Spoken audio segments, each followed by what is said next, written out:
Hello everyone. तो चलिए बात करते हैं प्रोबेबिलिटी के इम्पॉर्टेंट सेशन के बारे में। प्रोबेबिलिटी के कुछ इम्पॉर्टेंट प्रॉब्लम्स जो पास्ट ईयर में पूछे गए हैं आपके एग्ज़ाम में, उनको मैं डिस्कस करने जा रहा हूँ। बहुत ध्यान से एक एक बात को अच्छे से समझना, क्योंकि हर एक क्वेश्चन के साथ में आपको उसका कंसेप्ट भी, उसके पीछे का जो कंसेप्ट है वह भी सिखाऊंगा। तो बिल्कुल कोई दिक्कत नहीं होगी, कंसेप्ट में पढ़ा चुका हूँ। तो उस कंसेप्ट को कैसे इम्प्लीमेंट करना है, कैसे क्वेश्चंस को बनाना है, कैसे ट्रिक्स और शॉर्टकट्स यूज़ करना है, ये सारी बातें हम क्वेश्चन के थ्रू बहुत अच्छे से क्लियर करेंगे। ठीक है, तो चलिए आगे बढ़ते हैं। तो पहला क्वेश्चन ध्यान से देखिए क्या कहता है। फर्स्ट प्रॉब्लम, तो पहली प्रॉब्लम सामने है आपके। कहता है question number 1, a bag contains 20 books out of which 5 are defective. If 3 of the books are selected at random and removed from the bag in succession without replacement, then what is the probability that all 3 books are defective? Options given है। ठीक है, तो question समझ में आया कि क्या कहता है प्रॉब्लम, किस तरीके का क्वेश्चन आपसे पूछा जा रहा है। कहता है कि एक बैग है जिसमें 20 बुक्स हैं, जिसमें से 5 जो बुक्स हैं वो डिफेक्टिव हैं। अब क्वेश्चन कह रहा है कि 3 of the books are selected at random. ठीक है, रैंडमली हम उस, ठीक है, बैग के अंदर से 3 बुक क्या करते हैं, सेलेक्ट करते हैं। And remove from the bag in succession without replacement. कहानी क्या है, विदाउट रिप्लेसमेंट की है, मतलब इसमें रिप्लेसमेंट नहीं करना है। आपने अगर बैग से, ठीक है, निकाल दिया है तो फिर इसमें, ठीक है, रिप्लेसमेंट नहीं करना है। ठीक है, विदाउट रिप्लेसमेंट का कंसेप्ट है। Then what is the probability that all 3 books are defective. तो कंसेप्ट है प्रोबेबिलिटी का।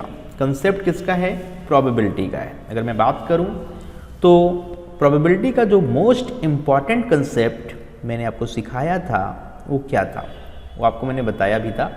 वो क्या था, वो था probability equal to favourable outcome divided by total outcome. Probability का जो बेसिक कंसेप्ट मैंने बताया था कि ये कंसेप्ट बिल्कुल इंपॉर्टेंट है, आप लगा सकते हैं। Probability equal to favourable outcome divided by total outcome. बात अगर हम करें कि फेवरेबल आउटकम क्या होते हैं, तो फेवरेबल आउटकम ऐसे आउटकम होते हैं जिसके बारे में प्रोबेबिलिटी पूछी जा रही है। जैसे यहाँ पर प्रोबेबिलिटी पूछी जा रही है किसके बारे में, 3 बुक्स आर डिफेक्टिव। क्या है, डिफेक्टिव की प्रोबेबिलिटी पूछी जा रही है। तो ईजिली आप कंसेप्ट लगा सकते हैं। तो मैं अगर आपसे बोलूं कि 20 बुक्स टोटल हैं, तो टोटल आउटकम 20 में से देखे जाएंगे, और फेवरेबल आउटकम डिफेक्टिव में से देखे जाएंगे। तो डिफेक्टिव ये टोटल आउटकम में से यूज़ होगा, ध्यान रखिएगा। ठीक है, एक के लिए अगर हम बात करेंगे तो, और डिफेक्टिव के लिए टोटल 5 डिफेक्टिव है, समझिएगा। तो इसमें जब आप पहला निकालेंगे टोटल में से फर्स्ट, तो 20, दूसरे के लिए ऑप्शन 19 बनेगा और तीसरे के लिए 18 बनेगा। डायरेक्टली अप्रोच करिए, बहुत सिंपल है। तो पहले के लिए टोटल नंबर ऑफ वेज 20 हैं टोटल आउटकम में से, जब एक निकाल लेंगे विदाउट रिप्लेसमेंट का कंसेप्ट है तो और बची कितनी होंगी, दूसरे के लिए ऑप्शन 19 बचे होंगे, और एक फिर से निकाल देने के बाद तीसरे के पास 18 ऑप्शन बचे होंगे। समझ पा रहे हैं, बिल्कुल बात क्लियर हो रही है। देखिए प्रोबेबिलिटी का जो क्वेश्चन है ना, काफ़ी इंटरेस्टिंग है। मैंने कहा मज़ा आता है क्वेश्चन बनाने में। ठीक है, लगता है कि हाँ हम कर पाते हैं ऐसे क्वेश्चन, तो उसके लिए, ठीक है, प्रैक्टिस बहुत ज़रूरी है। तो मैं आपसे बोल रहा हूँ कि 20 आपके पास बुक्स हैं एक बैग के अंदर, उसमें से 1 बाय 1 आप निकाल रहे हैं। तो जब पहली बुक आप निकालोगे तो उसके 20 ऑप्शंस अवेलेबल हैं। दूसरी के लिए जब विदाउट रिप्लेसमेंट का क्वेश्चन है तो उसके 19 ऑप्शन अवेलेबल हैं, और जब एक और निकाल लेंगे तो फिर 18 ऑप्शन तीसरे के अवेलेबल हो जाएंगे। इतनी बात तो बिल्कुल क्लियर हो गई होगी।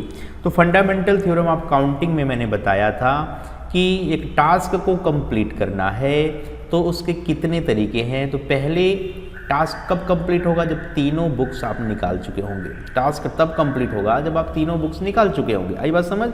और जब तीनों बुक्स निकाल चुके होंगे तो ही टास्क कंप्लीट होगा। तो पहले के लिए 20 ऑप्शन है, पहले के लिए 20 ऑप्शन है, दूसरे के लिए कितने हैं? दूसरे के लिए 19 ऑप्शन है, और तीसरे के लिए कितने हैं? 18। तो फंडामेंटल थ्योरम ऑफ काउंटिंग का अगर फंडा आपको लगाना है तो ये कहता है कि पहले के लिए 20, दूसरे के लिए 19, तीसरे के लिए 18। तो total fundamental theorem of counting के लिए 20 इंटू 19 इंटू 18। डन? क्लियर है? और अगर हम बात करें डिफेक्टिव, केवल डिफेक्टिव में 3 निकालने हैं, तो पहले के लिए 5 ऑप्शन है, दूसरे के लिए 4 ऑप्शन है, तीसरे के लिए 3 है। तो 5 इंटू 4 इंटू 3। तो ये है फेवरेबल आउटकम और ये है टोटल आउटकम। प्रोबेबिलिटी बतानी है, कहानी फिनिश करिए। तो probability equal to 5 into 4 into 3 divided by 20 into 19 into 18। 5 4 दा 20, 20 से 20 कैंसिल, 3 से कट गया, 3 6 18, है ना? तो आप देखेंगे तो बहुत सिंपल है। ऊपर आया कितना? 1 अपान, राइट? कितना? अगर ध्यान से देखा जाए तो 5 इंटू 4 इंटू 3, 5 इंटू 4 इंटू 3 और 20 इंटू 19 इंटू 18, है ना? तो 1 अपान 19 इंटू 6, है ना? 114। डन? और इसको सॉल्व करेंगे तो ये डेसिमल में आएगा 0 पॉइंट लगभग अगर देखा जाए तो ये 9 टाइम्स आसपास जाएगा। तो 0.009 ये ऑप्शन की तरफ हम जा सकते हैं। ठीक है? तो बिल्कुल इजीली हम कर सकते हैं क्वेश्चन, बिल्कुल कोई प्रॉब्लम है नहीं। तो समझ पाए? क्वेश्चन क्लियर हुआ? तो बहुत ही बेहतरीन क्वेश्चन है। ऐसे क्वेश्चन एग्ज़ाम में हम आराम से कर सकते हैं, बिल्कुल अच्छे से बना सकते हैं, इसमें कोई दिक्कत नहीं है। समझ पाए? बात क्लियर हुई? कोई दिक्कत तो नहीं आ रही है? तो favourable outcome divided by total outcome, favourable outcome divided by total outcome, उस फंडे को मैंने यहाँ पे यूज़ किया और पहले फेवरेबल आउटकम निकाला। फेवर जिसका करना है तो 3 डिफेक्टिव बॉल और टोटल में से वो तीनों बॉल्स जो भी कोई भी निकल सकती हैं, राइट? तो ये फंडा लगा सकते हैं।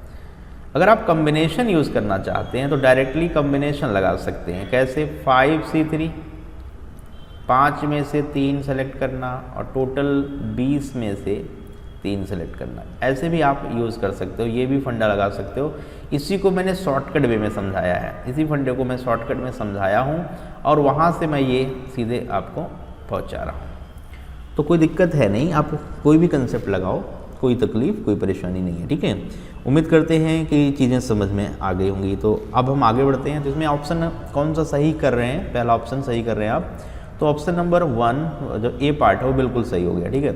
चलिए आगे बढ़ते हैं नेक्स्ट दूसरे प्रॉब्लम के साथ आगे बढ़ते हैं। चलिए तो दूसरा क्वेश्चन क्या है, बहुत ध्यान से देखना है, बहुत मज़ेदार क्वेश्चन है। अगला क्वेश्चन पढ़िए, तो ध्यान से पढ़ेंगे। तो कहता है a coin is biased so that heads comes up thrice as likely as tails for 3 independent tosses of a coin. What is the probability of getting at most 2 tails? मतलब एक बायस क्वाइन है, ठीक है? इसमें कहता है so that heads come up thrice as likely as tails. ठीक है? फेयर क्वाइन नहीं है, कैसा है? बायस क्वाइन है। ठीक है? तो इसमें एक रेशियो बता दिया, एक रेशियो बता दिया किसका? Heads comes up thrice as likely as tail. मतलब जब 3 बार हेड आता है तो उसके रिस्पेक्ट में 1 बार टेल आता है। तो यहाँ से एक प्रोबेबिलिटी हम खुद सोच सकते हैं, है ना? कोई इसमें दिक्कत नहीं है। कहता है for 3 dependent tosses of a coin, 3 independent toss हम कर रहे हैं, एक क्वाइन का एक सिक्का उछाल रहे हैं। What is the probability of getting at most 2 tails? At most मतलब ज़्यादा से ज़्यादा 2 टेल आ जाए, है ना? तो क्वेश्चन काफ़ी इंटरेस्टिंग है। अगर हम आपसे बात करें कि पहली जो लाइन बोली जा रही है, फर्स्ट लाइन कहता है heads comes up thrice, thrice किससे रिस्पेक्ट में?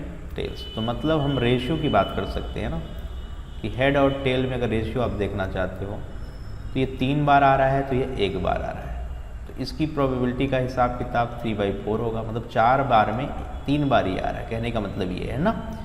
और यह 1 बार आ रहा है उन 4 बार में, और हमेशा प्रोबेबिलिटी का टोटल 1 होता है, तो स्पेस पर भी हम देख सकते हैं। तो ये पॉइंट समझ में आ गया होगा कि 3 चांस इसका है, 1 चांस इसका है, तो कुल 4 चांस में कुल 4 चांस की बात मैं करूं तो टोटल इसका 75% 3/4 है, इसका 1/4 25% है। ये बात समझ गए होंगे। कहता for 3 independent tosses of a coin what is the probability of getting at most 2 tails. तो चलिए समझते हैं बात को। तो देखिए, एक बार टॉस करेंगे तो हेड आएगा या टेल आएगा, है ना। दूसरी बार करेंगे तो फिर हेड आएगा या तो टेल आएगा। ये टी कप डायग्राम भी मैं आपको समझा चुका हूँ, यहाँ तक क्लियर है। तो 3 बार हमें करना है कि what is the probability of getting at most 2 tails, जबकि हमने 3 इंडिपेंडेंट ट्रायल किए है ना। तो देखिए, ये इंडिपेंडेंट ट्रायल चल रहे हैं, तो एक एक बात ये अच्छे से क्लियर होनी चाहिए, इसमें कोई दिक्कत नहीं होनी चाहिए, ठीक है। तो देख लेते हैं अब क्या बोला, एटमोस्ट ज़्यादा से ज़्यादा, एटमोस्ट ज़्यादा से ज़्यादा, ठीक है। तो इस बात को यूज़ करते हुए हम आगे बढ़ेंगे। देखिए ध्यान से, एटमोस्ट 2 टेल, ज़्यादा से ज़्यादा 2 टेल कहाँ है, या एक बार भी टेल ना हो, एक बार भी टेल ना हो तो ये वाला केस आपको लेके चलना पड़ेगा, तीनों हेड आ जाए, राइट। 2 बार हेड 1 बार टेल, ये भी ठीक है, ये भी केस लेना पड़ेगा, ये भी लेना पड़ेगा, और ये भी लेना पड़ेगा, ये भी लेना पड़ेगा, ये भी, लेकिन ये नहीं लेना पड़ेगा। क्लियर, बिल्कुल समझ में आई बात, ठीक है। ठीक है, बात को अच्छे से समझना बेहद इम्पॉर्टेंट है, क्योंकि यहाँ पर जो मैं आपसे बोल रहा हूँ कि किस तरीके से समझना, तो मैंने टिकअप डायग्राम बना लिया, जो मैंने मार्क्स लगाया, मार्क किया, क्या है आपको समझ आया? क्या आपने इस बात को समझा कि मैंने कहा कि पहले कॉइन को अगर हमने टॉस किया तो या तो हेड आएगा या तो टेल आएगा, ये बात तो मैंने समझा दी आपको, है ना। या तो हेड आएगा या तो क्या आएगा, टेल आएगा, ये बात बिल्कुल अच्छे से समझा दी मैंने। अब देखिए, पहला तो केस क्लियर, फर्स्ट केस तो क्लियर हो गया, फर्स्ट केस तो क्लियर हो गया, है ना, फर्स्ट केस तो क्लियर हो गया। दूसरा केस ये है और ये, तो हर कहानी को समझना है, कनेक्टेड। तो ये नहीं ले सकते, क्योंकि एटमोस्ट का मतलब ज़्यादा से ज़्यादा 2 बार टेल आए, तो यहाँ आ रहा है, एक बार भी टेल नहीं आ रहा है, एक बार भी टेल नहीं आ रहा है ना। तो इस बात को हम अच्छे से यूज़ कर सकते हैं। तो इन सब की प्रोबेबिलिटी हम यूज़ करके ना आंसर बता सकते हैं, आंसर बता सकते हैं। तो सबसे बेहतरीन तरीका है कि कैसे इजीली आंसर बताया जाए, है ना, कैसे इजीली आंसर बताया जाए। तो ये बहुत बेहतरीन कंसेप्ट चल रहा है, उसको समझिएगा, ठीक है। जैसे मैंने कहा कि टोटल प्रोबेबिलिटी 1 होती है, जिसमें से ये प्रोबेबिलिटी हमें नहीं चाहिए, इसकी प्रोबेबिलिटी हमें नहीं चाहिए, है ना, ये प्रोबेबिलिटी हमें नहीं चाहिए। तो आंसर बताना मुश्किल नहीं है, सिंपल है। तो बहुत लंबा तरीका नहीं लगाना। बच्चे क्या करते हैं पेपर में कि इन सब की प्रोबेबिलिटी फिर जोड़ देते हैं, तो ये काफ़ी लेंदी हो रहा है, ये काफ़ी लेंदी हो रहा है, तो ये नहीं करना है, ये नहीं करना है। हमें डायरेक्ट ये निकालना है, इसकी प्रोबेबिलिटी में निकालने जा रहा हूँ कि जब तीनों टेल आ जाए, तो probability of tail tail tail tail tail tail, तो ये कितना है आपने कहा 1/4 इंटू 1/4 इंटू 1/4, राइट। तो ये आया 1/what 64। अब आपको प्रोबेबिलिटी क्या चाहिए, जहाँ टेल कितनी बार आए, एटमोस्ट 2 टाइम्स, है ना। तो 1 में से इसी को माइनस कर दें, 1 में से इसी को माइनस कर दें, तो आंसर इज व्हाट 63/64। ये कितना आसान अप्रोच है, समझिए कितना आसान तरीका है। तो एक आसान अप्रोच बिल्कुल इम्पॉर्टेंट है आपके लिए, यूज़ कर सकते हैं, कोई दिक्कत नहीं है। डन। तो दूसरा तरीका अगर हम लगाते हैं तो मुश्किल में पड़ेंगे कैलकुलेशन के बिहाफ पर, तो कैलकुलेशन नहीं करनी है, बहुत बड़ी कैलकुलेशन नहीं करनी है। तो आंसर कब का आ चुका है, 63/64 की वैल्यू अराउंड किसके आसपास आएगी। तो ये लग रहा है कि इन तीनों ऑप्शन में पॉसिबल तो है नहीं। तो कैलकुलेशन मत किया करो आप, कैलकुलेशन करने का तरीका आपको पता है कि कब करना है, तीन ऑप्शन में, क्योंकि ये बहुत छोटी वैल्यू है, 1 से बहुत छोटा तो नहीं हुआ है, तो ये 0.98 के इर्द गिर्द जाएगा। तो इसको बिल्कुल हम ये बोल सकते हैं कि ये 0.98 है। तो ऑप्शन नंबर 4 है ना, जो डी पार्ट है उसको आप हिट करिए और सही करिए, आगे बढ़िए। ठीक है, तो उम्मीद करते हैं कि बात समझ में आ गई होगी, क्लियर हुआ। मैंने टी कप डायग्राम बनाया, प्रोबेबिलिटी ऑफ हेड और टेल क्वेश्चन के अकॉर्डिंग मैंने सेट किया, क्योंकि ये फेयर डाइस नहीं है। फेयर होती तो 50-50 चांस दोनों का होता, अनफेयर है ना। तो यहाँ पर 3 बार चांस इसका है, 1 बार उसका है। अगर हम 4 की बात करें तो इस तरीके से प्रोबेबिलिटी पहले ही सेट हो गई है कि प्रोबेबिलिटी हेड के आने की 3/4 है और टेल की 1/4 है। इसका यूज़ किया मैंने टिकअप डायग्राम में और एक बेस्ट अप्रोच दिया है क्वेश्चन को पेपर में करने का, एक बेहतरीन अप्रोच। लेंदी मेथड नहीं लगाना है, क्वेश्चन को कम से कम टाइम में निपटा देना है। तो मैंने दोनों ही क्वेश्चन अभी तक जो कराए हैं आपको, आपने देखे होंगे कि छोटी छोटी अप्रोच लगाई है, कोई बहुत बड़ी कहानी नहीं है, बेसिक कहानी ही यहाँ पर हमने यूज़ किया है। चलिए आगे बढ़ जाते हैं अगले प्रॉब्लम की तरफ। नेक्स्ट क्वेश्चन तो बहुत बेहतरीन क्वेश्चन, बहुत सिंपल क्वेश्चन है, करके जल्दी से हम इसे आगे बढ़ेंगे। कहता है if a coin is tossed till the first head appears, तब तक कॉइन को टॉस करो जब तक कि वो आ ना जाए। Then what will be the sample space. Sample space का मतलब समझ रहे ना, सैंपल स्पेस का मतलब कि जितने भी आउटकम पॉसिबल हैं, तो देखिए टीकअप डायग्राम अगर आता है तो फिर कॉइन के क्वेश्चन, किसी भी लेवल के क्वेश्चन को हम कर सकते हैं। तो मैंने एक बार टॉस किया, देखिए एक बार टॉस किया तो हेड आएगा या तो टेल आएगा, या तो हेड आएगा या तो टेल आएगा। तो क्वेश्चन ने बोला कि if a coin is tossed till the first head appear, जब तक कि पहला हेड ना आ जाए, तब तक हम उसको टॉस करते रहेंगे। तो पहला हेड जब आएगा तो यहाँ पर कहानी खत्म, मतलब अब आगे टॉसिंग नहीं करनी है, अब यहाँ पे स्टॉप ले लेना है। यहाँ पे क्या करना है, स्टॉप ले लेना है। लेकिन जब टेल आएगा तो फिर हमें क्या करना है, फिर कॉइन को टॉस करना है। तो देखिए इस तरीके से कहानी चल रही, हेड है ना, अब फिर टेल। तो आप क्या देख रहे हैं, फिर यहाँ स्टॉप लगा देना। तो यहाँ स्टॉप लगा रहे हैं कि नहीं, जब हेड आ जाए तो वहाँ पर कंप्लीट हो रही कहानी। जैसे हेड टेल आए तो फिर हमें कॉइन को टॉस करना। तो ये गाड़ी इस तरीके से आगे बढ़ती रहेगी, ये गाड़ी इस तरीके से, फिर यहाँ स्टॉप लगेगा, है ना, फिर ये गाड़ी इस तरीके से आगे बढ़ती रहेगी, फिर यहाँ स्टॉप लगेगा। तो समझने का ये मतलब है कि कॉइन को आपने टॉस जब किया तो टेल आने के बाद फिर टॉस करना है, हेड आने के बाद रुक जाना है ना। तो ये सैंपल स्पेस है, क्या है, सैंपल स्पेस। तो क्या है, किस तरीके का सैंपल स्पेस बनेगा, आपने कहा जितने भी आप पॉसिबल आउटकम आ रहे हैं उसके बिहाफ पर हम ये सोचेंगे। तो पहला तो हेड ही आएगा, देखा आपने ये वाला, है ना।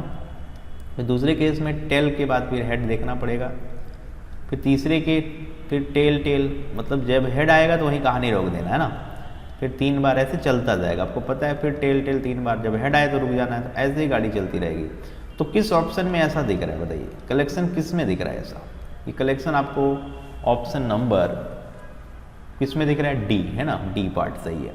तो डी की तरफ चलिए, D is the right answer, D is the right answer. तो बहुत मुश्किल तो नहीं है, टीकअप डायग्राम अगर आपको समझ में आता है तो क्या मुश्किल है बताइए, कुछ भी मुश्किल नहीं है, बिल्कुल ईजी तौर पर आप कर सकते हैं। तो कंसेप्ट पहले ही सिखा चुका हूँ, अब प्रॉब्लम्स की बारी है। सेशन हम यहाँ पर लेके चल रहे हैं और बेहतरीन अप्रोच से, एक बेस्ट अप्रोच हम आपको देंगे क्वेश्चन को बनाने की। तो चलिए आगे बढ़ते हैं नेक्स्ट प्रॉब्लम की ओर। अगला क्वेश्चन देखिए ध्यान से, कहता है, ये क्वेश्चन देखिए पास्ट ईयर में पूछा गया है, बट ये क्वेश्चन जो है ये एवरेज से रिलेटेड है, ठीक है। एवरेज का फंडा यहाँ पर हम लगा के क्वेश्चन को ख़त्म कर सकते हैं। तो कहता है the mean weight of 150 students in a certain class is 60, the mean weight of a boy is 70 and that of the girls is, है ना, what are the number of boys and girls respectively in the class. मतलब कहने का ये है कि अगर हम मिक्सचर एलिगेशन की कहानी लेके चलें तो 70 एवरेज किसका है, बॉयज़ का 70 है और गर्ल्स का 55 है। इसके बीचों बीच में आप देखो तो 60 एवरेज दिया है और टोटल का। तो ये बॉयज़ हैं, ये गर्ल्स हैं और ये स्टूडेंट है। ये कौन है, स्टूडेंट है, ठीक है। तो अगर मैं बोलूँ कि ये तो तरीका हम किस में लगा सकते हैं बताइए। आपको पता है मिक्सचर एलिगेशन, एक मिक्सचर अगर बनता है, एक जो क्लास है वो स्टूडेंट जिसे हम बोल रहे हैं, तो student is the mixture of boys and girls. Student is the mixture of boys and girls. Student जो है मिक्सचर है बॉयज़ और गर्ल्स का। अगर हम क्लास की बात करें है ना, तो यहाँ पर एलिगेट कर सकते हैं। अगर आपको एवरेजेस पता है इन तीनों के तो एलिगेशन लगा। एलिगेशन का मतलब बड़े में छोटे को घटाना। देखिए बड़े में छोटे घटाना, डायगनली सब्ट्रैक्शन। 60 में से 55 मिक्सचर एलिगेशन फंडे लगा रहे हैं तो यहाँ 5 आएगा। फिर 70 में से 60 घटाएंगे तो 10 आएगा। What is the ratio of boys to girls? 5 10 का मतलब 1:2। अगर रेशियो पूछता तो आंसर यहाँ फिनिश। अगर रेशियो पूछता तो आंसर यहाँ पे फिनिश है ना। लेकिन यहाँ पे क्या पूछा है? What is the number of boys and girls respectively in the class. तो 150 को बांट दो रेशियो में है ना। इसको किस रेशियो में बांटना है? This one is ratio of 1:2। तो 1 की वैल्यू कितनी, 2 की वैल्यू कितनी, ईजिली बता सकते हैं। तो 150 को अगर देखेंगे तो 1 की वैल्यू 50 आएगी और 2 की 100 आ जाएगी, राइट। क्योंकि टोटल 3 आ रहा है, टोटल 3 आ रहा है, टोटल 3 आ रहा है। 3 की वैल्यू 150, 3 इज 150। तो what is the value of 1? That is 50 and 2 is what? तो 1 क्या है? बॉयज़। 1 क्या था? बॉयज़। ये नंबर ऑफ बॉयज़ को रिप्रेजेंट कर रहा है और ये क्या है? नंबर ऑफ गर्ल्स को रिप्रेजेंट कर रही है। तो पूछा गया व्हाट आर द नंबर्स। तो नंबर्स आ गए 50 एंड 100। किसके किसके ध्यान से देखना, तो बॉयज़ एंड गर्ल्स, पहले बॉयज़ फिर गर्ल्स। तो ऑप्शन दोनों ही दिख रहे हैं बी और डी ना, तो गलती मत कर देना। बॉयज़ 1 है, गर्ल्स 2 है, मतलब 50 और 100, 50 एंड 100। तो एक बेहतरीन कंसेप्ट, एक बेहतरीन अप्रोच आपके सामने है, ठीक है। इसकी कोई दिक्कत नहीं है। आगे बढ़ते हैं, नेक्स्ट प्रॉब्लम की तरफ चलते हैं। ओके चलिए, तो ऑप्शन क्लियर हुआ, आगे बढ़ जाएं। चलिए नेक्स्ट क्वेश्चन है, if a fair die is rolled 4 times. एक फेयर डाई है, उसको 4 बार हमने रोल किया। Then what is the probability that there are exactly 2 6s। Exactly 2 6 मतलब प्रॉपर अगर मैं बात करूं तो 6 आने की प्रोबेबिलिटी है ना। 1/6 है, 1/6 है। तो प्रोबेबिलिटी अगर मैं बोलूं कि 6 की बताइए, तो आपने कहा कि टोटल 6 आउटकम में एक बार 6 आ सकता है, तो प्रोबेबिलिटी उसकी क्या है? 1/6 है। यहाँ तक कोई दिक्कत नहीं है ना। तो यहाँ पे कह रहा है कि 4 बार में एग्जैक्टली 2 बार 6 आए।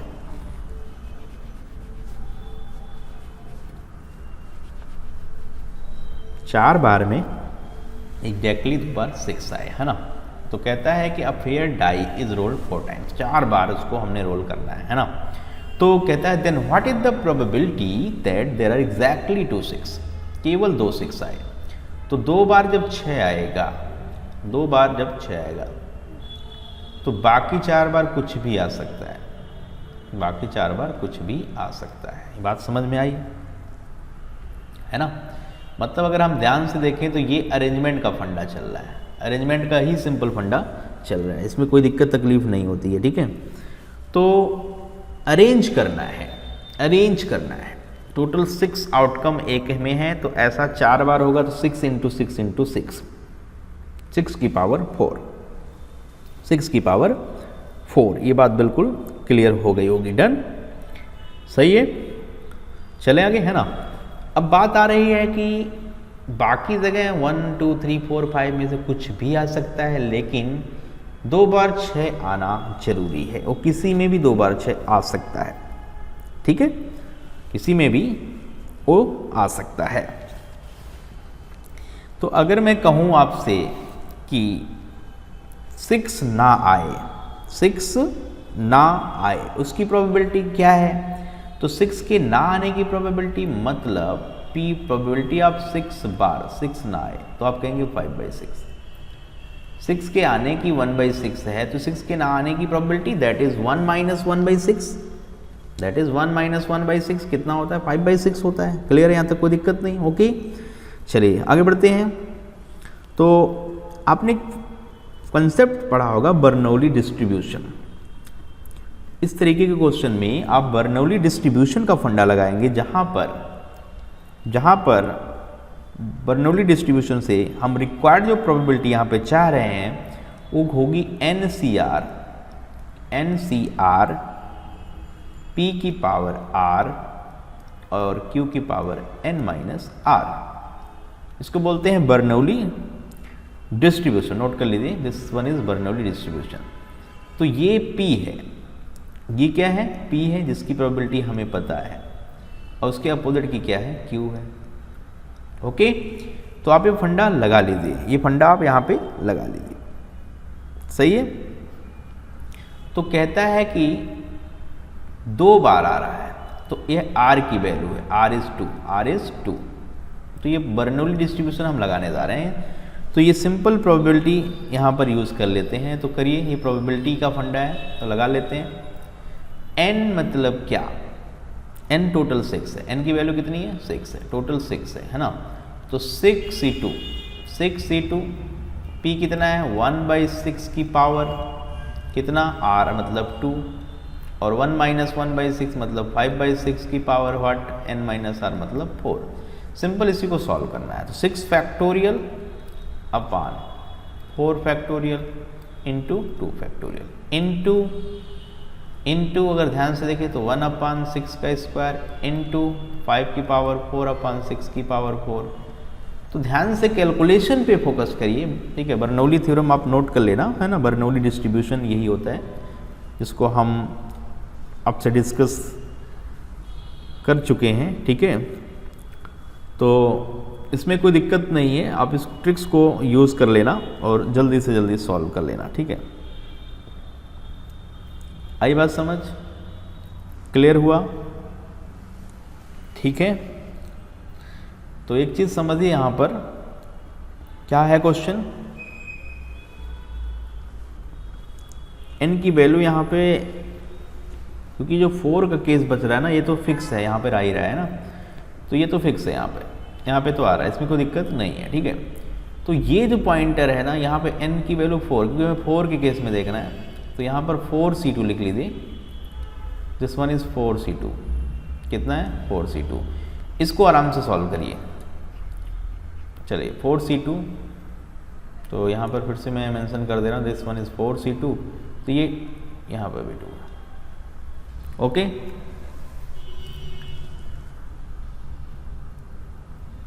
समझ में आया बात। तो फंडे लगाकर आसानी से क्वेश्चन बनेंगे, कोई दिक्कत है ही नहीं, ठीक है। तो आप बर्नौली डिस्ट्रीब्यूशन लगाकर भी क्वेश्चन सॉल्व कर सकते हैं। तो इस तरीके से इसको आप एक बार अप्रोच कर लीजिएगा, सॉल्व कर लीजिएगा। 4c2 का फंडा बताइए, 4 फैक्टोरियल अपॉन 2 फैक्टोरियल 2 फैक्टोरियल, तो जवाब मिल जाएगा। सॉल्व कर लेते हैं ना। 4 factorial upon 2 factorial into 1/36 into 25/36 है ना। तो ऊपर 6 आना ही आना है, सॉल्व कर ही लेंगे। तो फाइनली अगर देखा जाए तो 25 बटे कितना आएगा, 216 आ जाएगा। तो ऑप्शन नंबर बी की तरफ जाइए, बी द राइट वन, ठीक है। चलिए आगे बढ़ते हैं नेक्स्ट प्रॉब्लम की तरफ। अगला क्वेश्चन कहता है, consider the following statements. If A and B are mutually exclusive event, then it is possible that PA equal to PB equal to 0.6। ठीक है, समझिए बात को। If A and B are any two events such that PA upon B equal to 1, then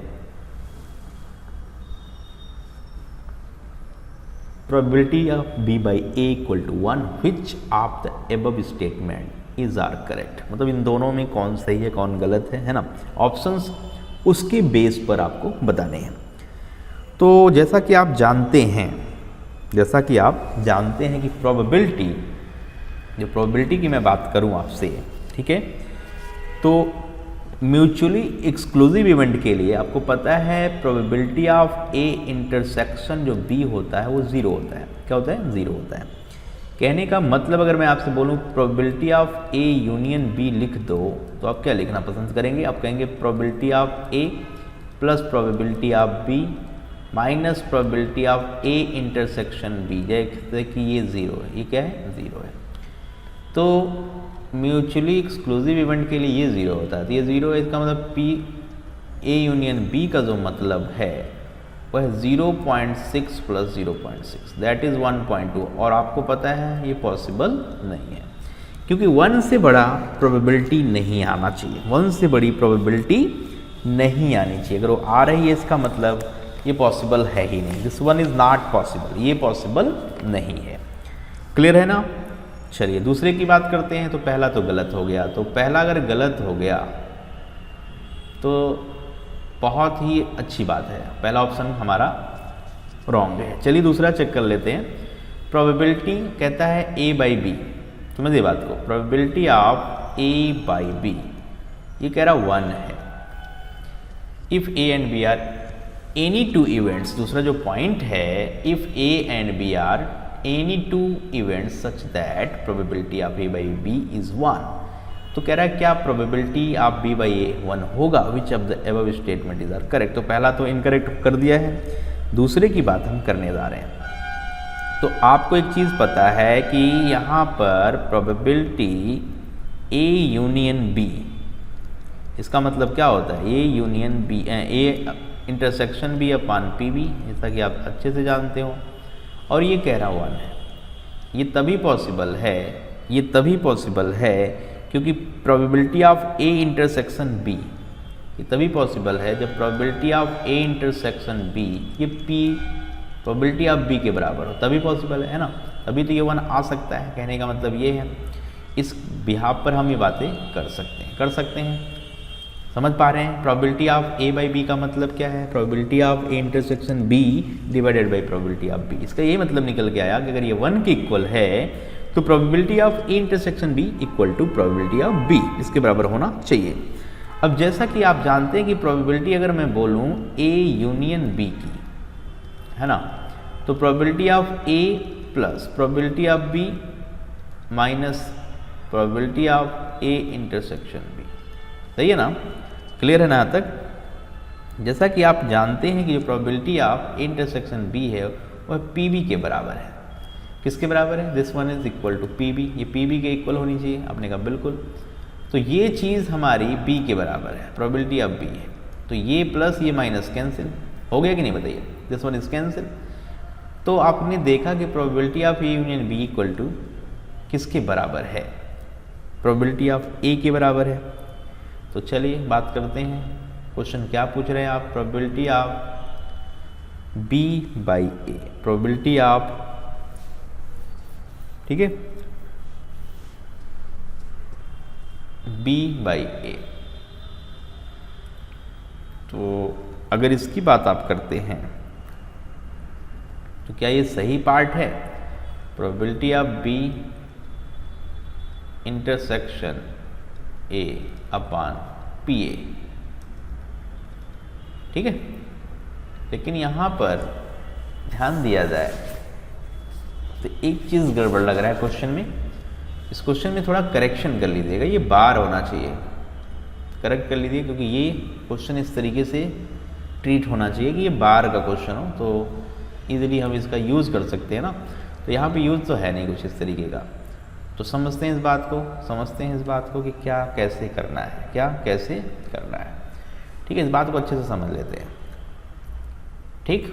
देखिए ध्यान से देखिए, अब मैंने कहा अगर ये होता कि probability of B bar upon A bar निकालना है, तो हम बोलते probability of B intersection A bar, B bar intersection A bar upon probability of A बार।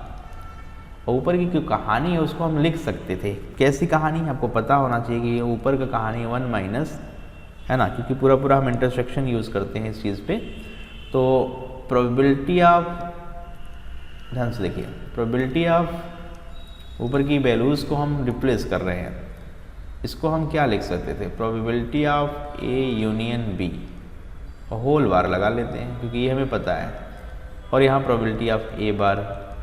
अब इसको अगले स्टेप में फर्दर अगर हम सॉल्व करें, है ना, तो उसका मतलब 1 minus P of A union B है कि नहीं, बताइए, टोटल में से घटा देना बार वाला, और ये आपका पी 1 माइनस पी ए है। ध्यान से अगर देखा जाए तो ऊपर की वैल्यू ए यूनियन बी अभी भी आपने पी ए निकाली है, तो ये ऊपर भी सेम आया और नीचे भी सेम आया। इसका ही मतलब निकल के आया कि बिल्कुल सही जा रहे हैं हम, कहाँ पे, 1 की तरफ। तो दूसरा स्टेटमेंट सही है, बहुत बढ़िया, दूसरा स्टेटमेंट राइट है, लेकिन पहला गलत है। तो ओनली 2 पे जाइए आप, ओनली 2 पे जाइए। तो क्वेश्चन में थोड़ा सा करेक्शन कर लीजिएगा कि जो है वो क्या है ना। कि अगर वो बात है यहाँ पर तो इसके बिहाफ पर ये क्वेश्चन पॉसिबल है कि कैसे हमें पूछा जाए, तो समझना बेहद ज़रूरी है। समझ में आया होगा। चलिए आगे बढ़ते हैं नेक्स्ट प्रॉब्लम की ओर। अगला क्वेश्चन देखिए, ट्राई मारिए जल्दी से, बहुत ही सिंपल है। इसका कैसे आंसर दिया जाए, इसका आंसर कैसे दिया जाए जल्दी से बताइए। तो देयर आर 3 कॉइन्स है ना इन ए बॉक्स। कितने हैं? 3 है। तो आप देखेंगे तो यहाँ पर 3 कॉइन है। One is 2-headed coin, another is a fair coin that comes up 75% of the time. Okay, when one of the 3 coin is selected at random and flipped, it shows head, है ना। what is the probability that it was 2-headed coins? there are 3 coins in a box, 3 box, एक box में 3 coin है। पहले coin की क्या हालत है बताइए? 2-headed कॉइन, मतलब पहला जो कॉइन है, फर्स्ट जो कॉइन है उसके, ठीक है, दोनों में हेड है। मतलब अगर हम बात करें तो 16 वाला कॉइन है ना, 16 मूवी वाला कॉइन जो है, इसमें दोनों में हेड ही होता है, तो ये 2-headed कॉइन है। Another is a fair coin, और दूसरा फेयर है, तो जो हमारे पास होता है एक में हेड और अगले में टेल। बात समझ पा रहे हैं? और एक ऐसा है जिसमें 75% टाइम्स हेड आने के चांस है, मतलब हेड और टेल के जो चांस हैं वो 3:1 में, 3:1 में। तो ये है कहानी 3 कॉइन की, है ना। When one of 3 coins is selected at random and flip, पहले तो 3 में से कोई एक सेलेक्ट करना है, उसके बाद फ्लिप करना है, देखना है उछाल के कि इट सो व्हाट, मतलब हेड की प्रोबेबिलिटी पूछ रहा है। What is the probability that it was 2-headed coin, मतलब वो 2-headed कॉइन की बात कर रहा है। किसकी बात कर रहे हैं? 2-headed coin. तो आपको पता है प्रोबेबिलिटी आपको पता है कि कैसे हम इजीली निकाल सकते हैं ना। तो टोटल प्रोबेबिलिटीज कितनी है हेड की, क्योंकि हेड की कहानी हमें यूज़ करनी है, तो ये इसकी प्रोबेबिलिटी कितनी है? इसकी तो एक ही होगी, हमें पता है, फुल चांस है, 100% है ना, कि ये आना ही आना है, इसमें कोई दिक्कत बिल्कुल नहीं है। इसमें इसके चांस की बात करें तो 1/2 है, इसमें 3/4 है, और इसमें 1 है, और इसमें 1। ये 1/2 और ये 3/4। आई बात समझ? क्लियर हुआ? तो कंडीशन के अकॉर्डिंग सिलेक्शन भी है, उसके बाद प्रोबेबिलिटी भी है। तो यहाँ पर अगर आप, ठीक है, बायस थ्योरम यूज़ करें तो ही बेहतरीन होगा कि बायस थ्योरम का फंडा क्या कहता है। आप उससे भी लगा सकते हैं, नो प्रॉब्लम। तो बायस थ्योरम की अगर मैं बात करूं तो होता क्या है, किसी भी इवेंट की प्रोबेबिलिटी बतानी है। जैसे ये इवेंट इवन है, इसको इवन मान लेते हैं, पहला इवेंट, ये दूसरा इवेंट है, और ये तीसरा इवेंट है। समझना बात को, 3 इवेंट हैं। तो बायस थ्योरम क्या कहता है कि आपको क्या बताना है कि हेड आए, है ना। तो probability of E/E1, probability of E1/E, मतलब आपको ये बताना है, क्या बताना है समझना, प्रोबेबिलिटी ऑफ E1/E ये बताना है। मतलब बोल रहा है ना, 2-headed कॉइन, हेड आए और भी 2-headed वाला, वहाँ पे हेड आने की प्रोबेबिलिटी। तो यहाँ पर इसकी प्रोबेबिलिटी बताने का मतलब है प्रोबेबिलिटी ऑफ, ठीक है, E1 into probability of E/E1, और नीचे क्या करें, जोड़ लें। नीचे क्या करें, सबको जोड़ लें। किस तरीके से? सिमिलर वे में। तो प्रोबेबिलिटी ऑफ E1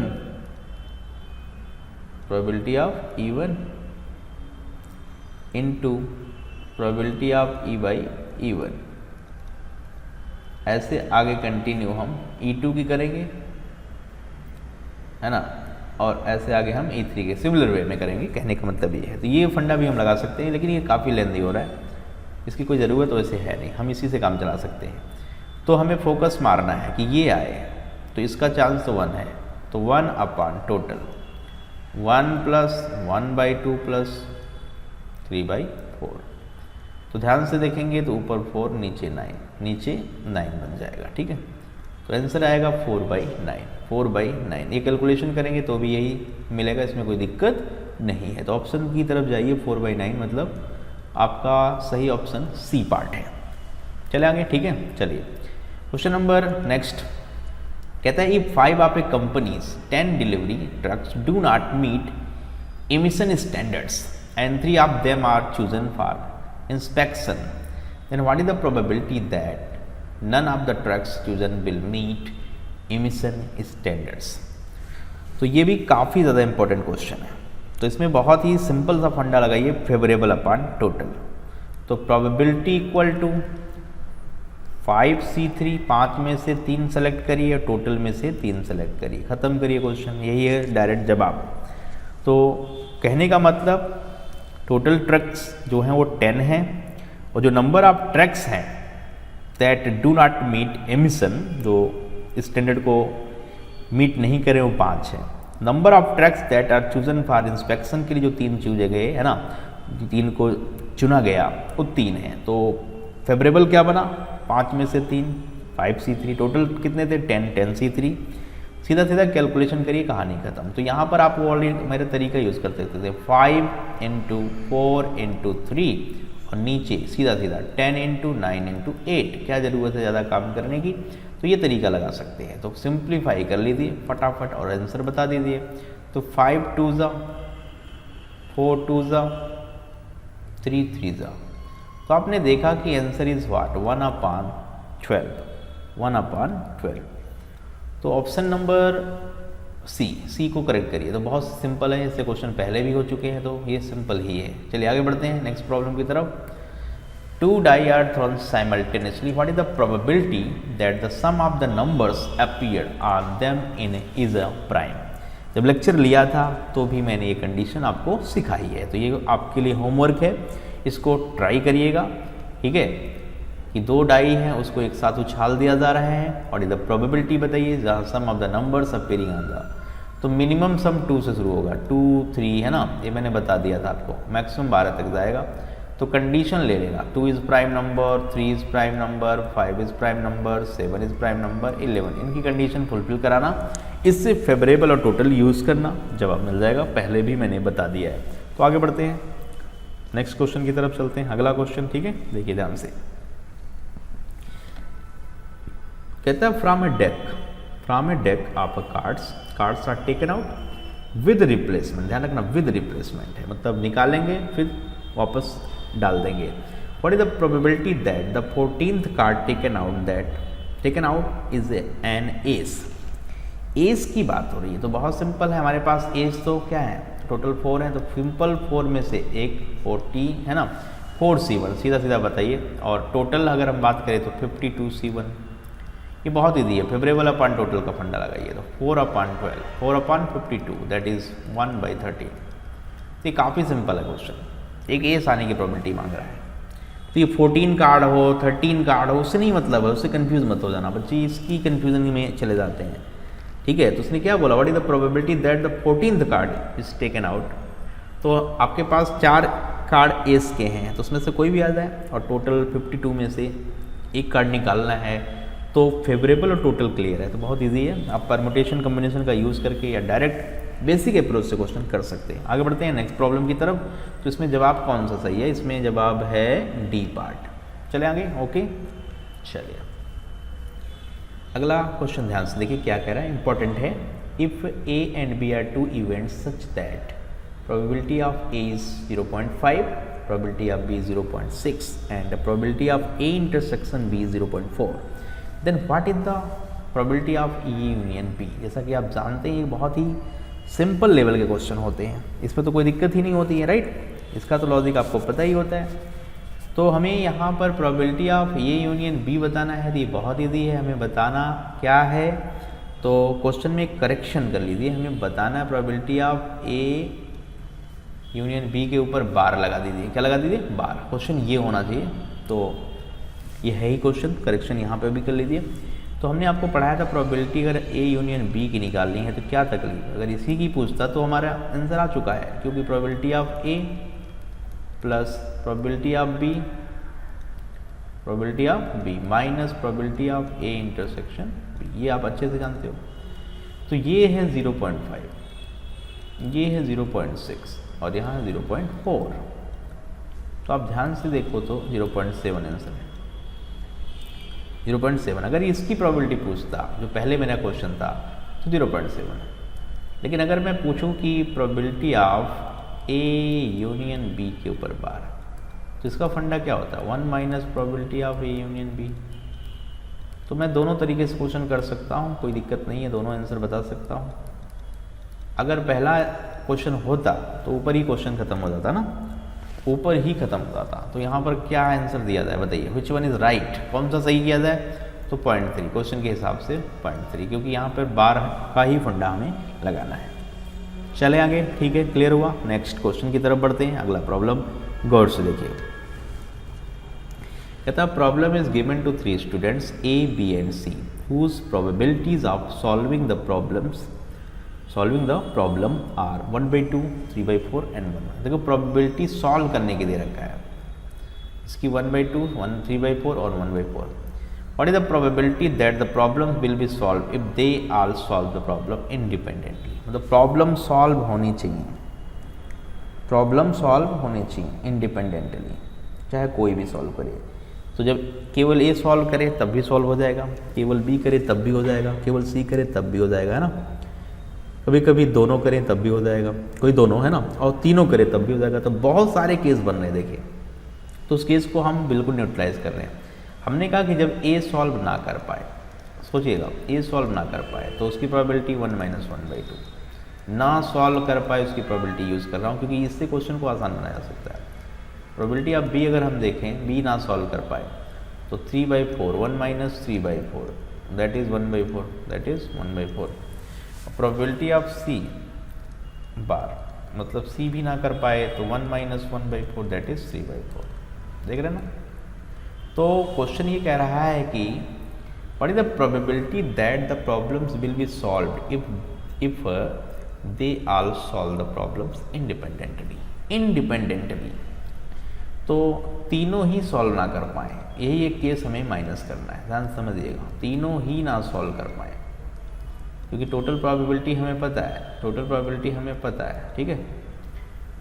तो इसकी प्रोबेबिलिटी निकालिए और 1 से माइनस कर लीजिए, क्योंकि सारे केस बनाने से बेहतरीन केस ये है कि ये बना लिया जाए। तो 1/2 इंटू 1/4 इंटू 3/4, सही है।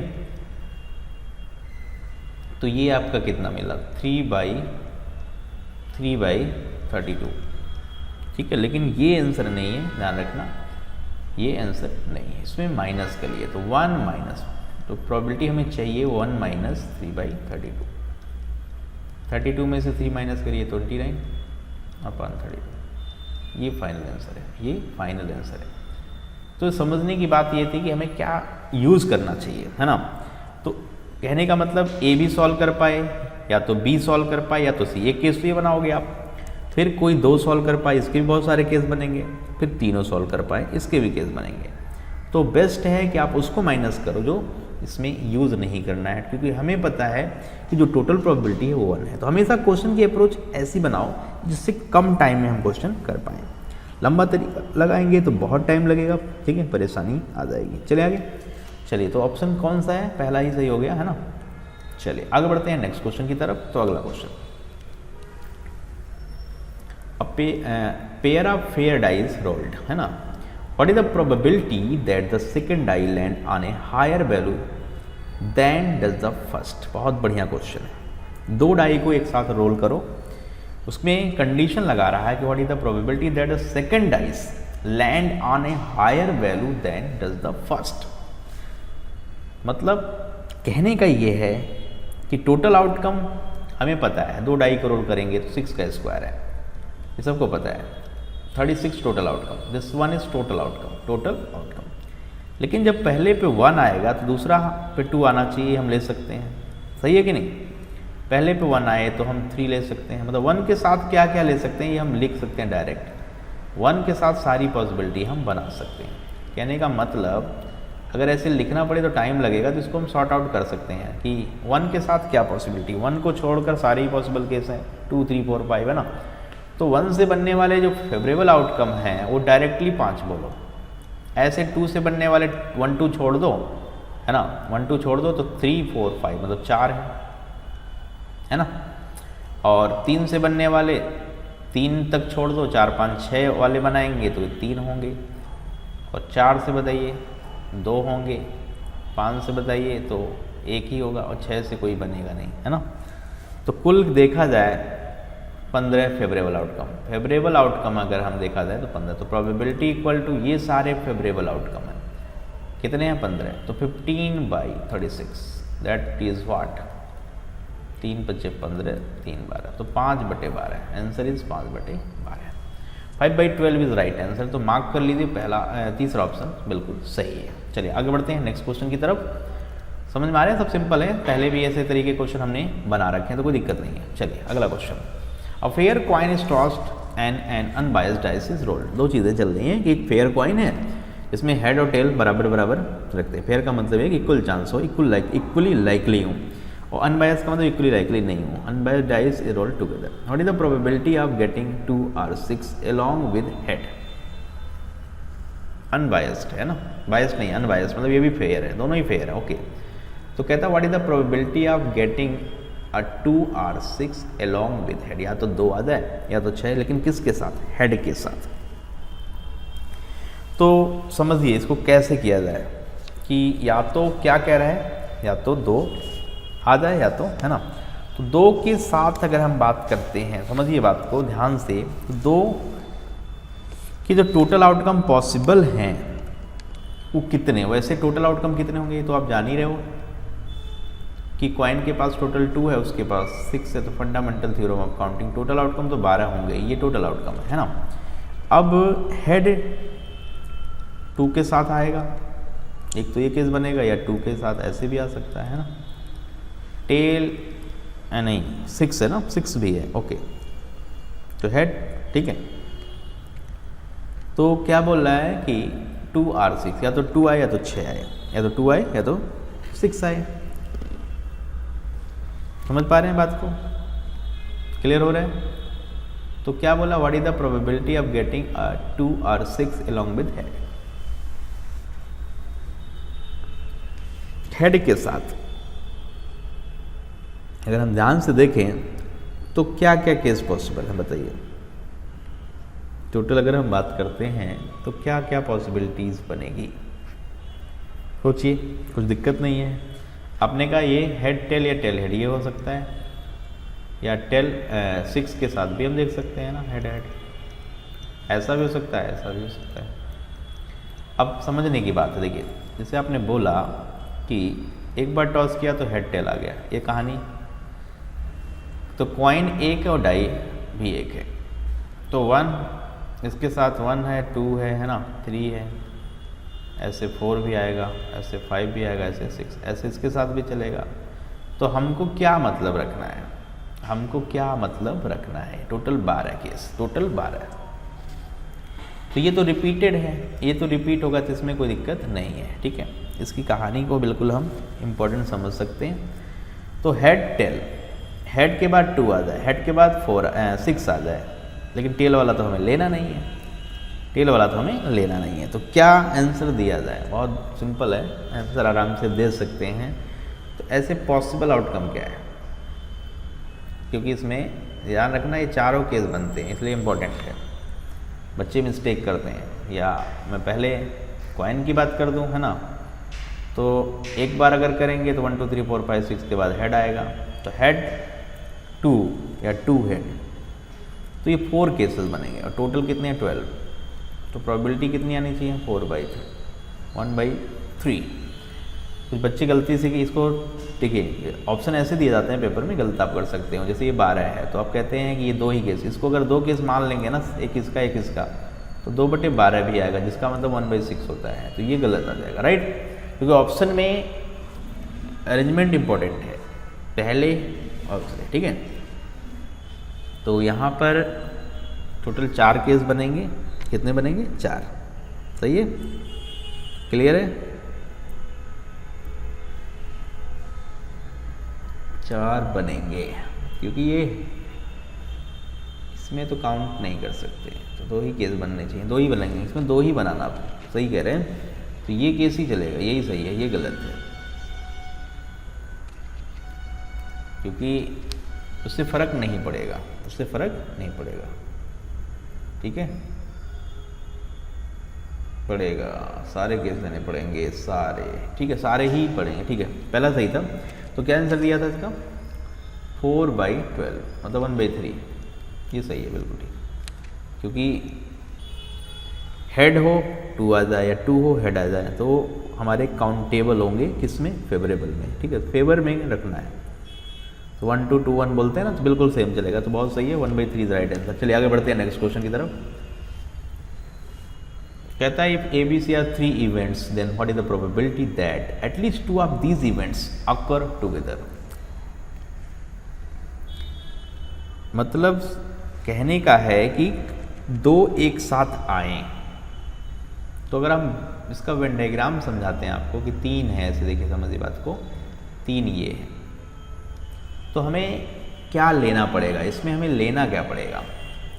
कहता है if ABC are 3 events then what is the probability that at least 2 of these, कम से कम इनमें से 2 या तीनों आ जाए, at least 2 of these events occur together, at least, तो 2, तो जहाँ तीनों ना आए, जहाँ तीनों ना आए, उसको माइनस भी हम कर सकते हैं अगर हम ध्यान से समझे बात को। ठीक है, मतलब AB ले सकते हैं, तो यूनियन हमें किसका लेना है? देखिए ये भी चलेगा, ये वाला एरिया भी ले सकते हैं, ये वाला भी ले सकते हैं, ये भी, तो ये तीनों यूज़ करना है। तो अगर इसको मैं एक साथ यूज़ करूँ, इसको एक साथ यूज़ करूँ, इसको, तो ये वाला रीज़न हमें 2 बार माइनस करना पड़ेगा। कितनी बार?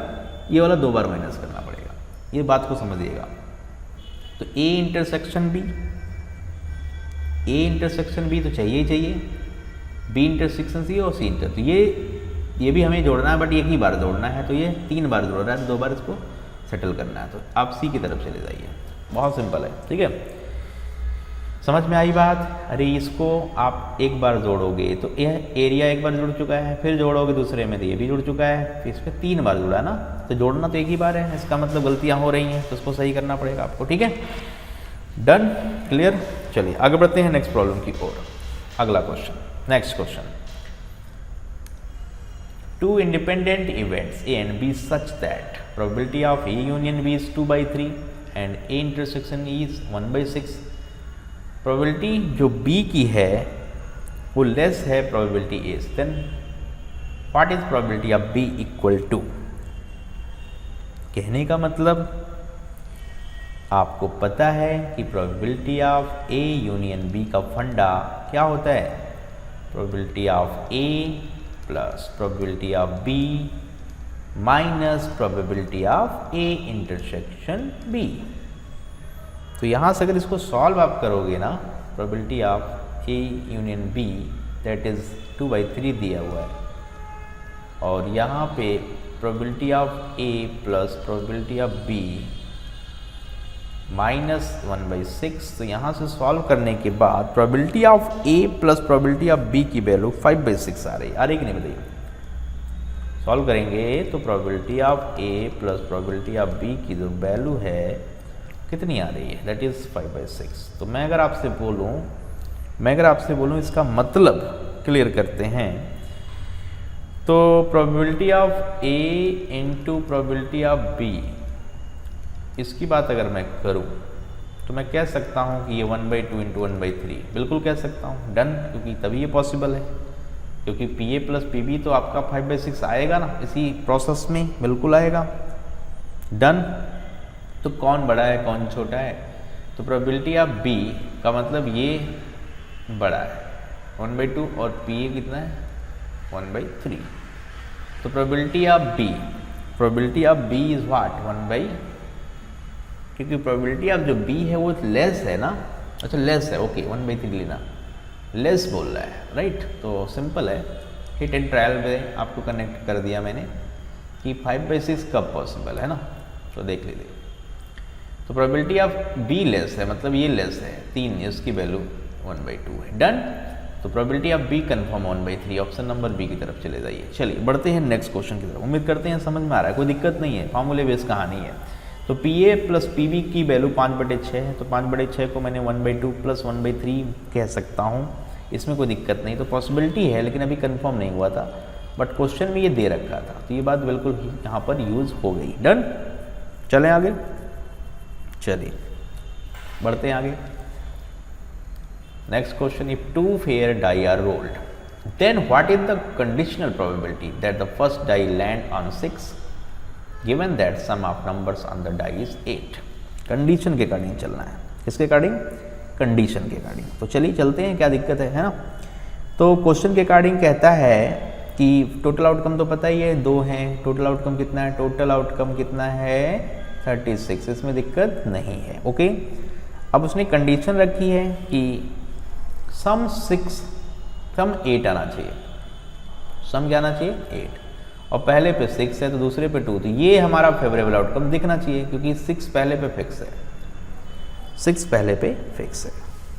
समझ पा रहे हैं बात को? क्लियर हो रहा है? डन, चलिए। और 8 बनाने वाली जो बात है ना, 8 बनाने वाली वो क्या क्या हो सकती है? 1 से 8 पॉसिबल नहीं है, 2 से पॉसिबल, एक तो ये हो गया, 3 से 2 पॉसिबल होगा, इससे 1 हो रहा है, तो 3 से डेफिनेटली 2 होगा, जैसे 3 और 5, अच्छा 1 ही होगा, इससे भी 1 ही हो रहा है, 3 5 8। और नेक्स्ट जो होगा 4 4 भी आएगा 8, तो 8 सम बनाने वाले सारे ले लेते हैं ना, 5 से 3 भी हो जाएगा, डन, 6 से 2 भी हो जाएगा। तो फाइनली कितने आउटकम है? 1 2 3 4 5 6, तो सीधा सीधा यह एक आउटकम है टोटल 6 में, तो प्रोबेबिलिटी इज व्हाट? 1/6, 1/6। सीधा क्वेश्चन है, बहुत सिंपल है, बेहतरीन क्वेश्चन, कंडीशनल प्रोबेबिलिटी। ठीक है, तो सम 8 होना चाहिए, पहले पे 6 फिक्स है, तो 6/6, 2 is favourable outcome, 6, 2 is favourable outcome, तो ये वाला फेवरेबल आउटकम है, this one is favourable outcome. चलें आगे, नेक्स्ट, सही है। लेकिन एक चीज़ और देखो, पूछा क्या है, if 2 die fair die is rolled है ना, then what is the conditional probability that the first die land on 6 given that the sum of numbers on the die is 8। तो प्रोबेबिलिटी अगर हम देखते हैं तो ये टोटल 5 ही आ रहे हैं, 6 नहीं है, गलती यहाँ पे हो रही है, 6 नहीं है, टोटल 5 है। तो अगर इसके बिहाफ पर आप देखो ना, समझो बात को, तो 1/5 बोलना, ये टोटल 5 ही है ना, देखो 1 2 3 4 5, तो 1/6 मत बोलो, 1/5 बोलो, राइट। तो ऑप्शन नंबर सी करो सही, सी कर दो सही, है ना। चलिए आगे बढ़ते हैं नेक्स्ट प्रॉब्लम की ओर। अगला क्वेश्चन देखिए, अगले क्वेश्चन की तरफ चलते हैं। क्या है, कहता है 2 symmetric die flipped with each die having 2 sides painted red. उसकी 2 साइड पे जो 6 फेस होते हैं उसमें, है ना, 2 रेड हैं और 2 painted black, 1 painted yellow and other painted white, मतलब टोटल 4 कलर यूज़ किया है, जिसमें ये बात कंफर्म है कि 2 रेड के हैं, 2 ब्लैक हैं और 1 येलो और 1 वाइट है। What is the probability that both land on the same colour? अच्छा, तो सेम कलर का फंडा लगाना है। तो अगर मैं बात करूँ प्रोबेबिलिटी रेड से, है ना, रेड की प्रोबेबिलिटी, तो आपको पता है कि रेड 2 से है, रेड कलर की 2/6 मतलब 1/3। प्रोबेबिलिटी अगर मैं आपसे बोलूँ ब्लैक की बताइए, तो ये 2/6 है, दैट इज आल्सो 1/3। सही चल रहा है, ठीक है। और प्रोबेबिलिटी ब्लैक की बताइए, ब्लैक हो गया ना, येलो, येलो की प्रोबेबिलिटी बताइए, ये 1/6 होगी, 1/6 होगी। और प्रोबेबिलिटी ऑफ वाइट की बता लीजिए, तो ये भी 1/6 होगी। ये बहुत सिंपल है, इसमें तो दिक्कत है नहीं, डन।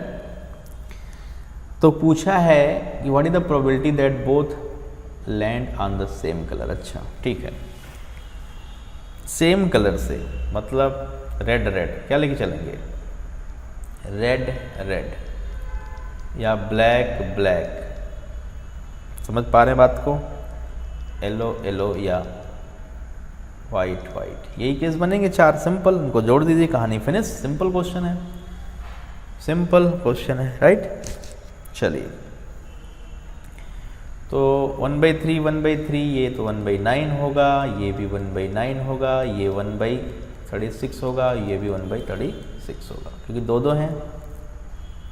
प्रॉपर देखा जाए तो 36 एलसीएम होगा, 36 एलसीएम होगा, तो 4 + 4 + 1 + 1 that is 10, 10/36। What is the answer?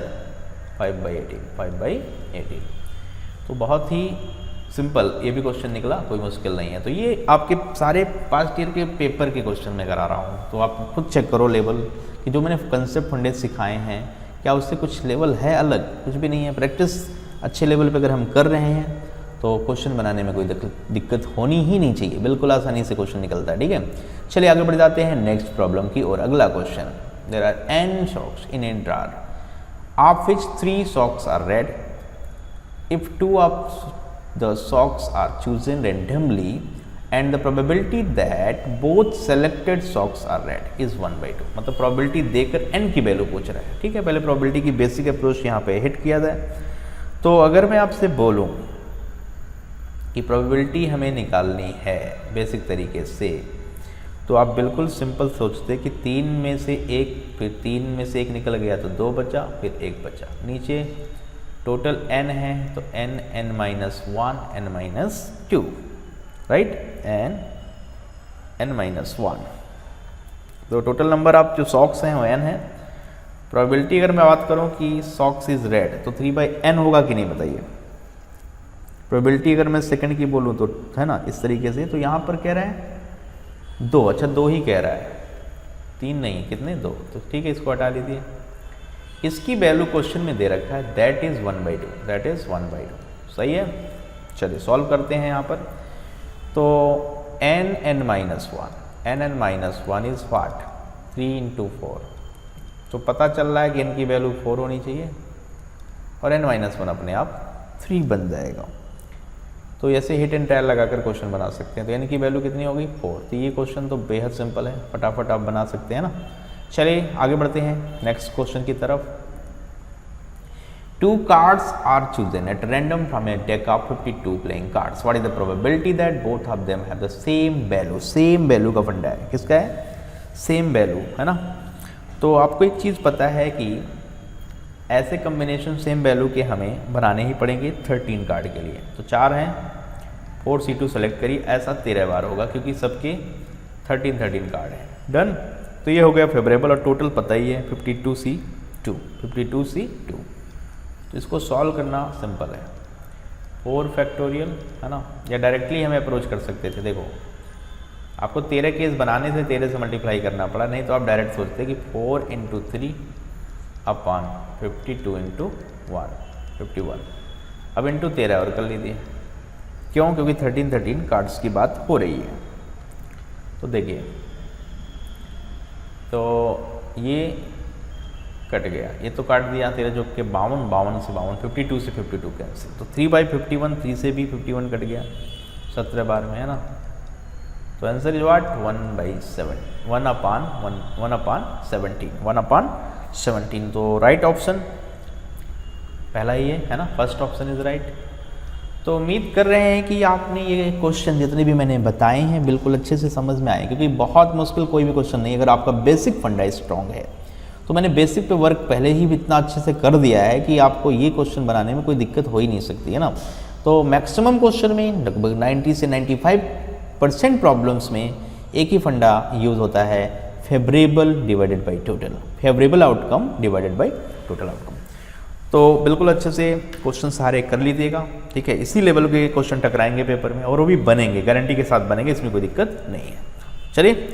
चलिए आज का जो सेशन है यहीं पे हम ख़त्म करते हैं और लेते हैं, ठीक है, आपसे अनुमति और चलते हैं। ओके, मिलते हैं फिर नेक्स्ट सेशन में।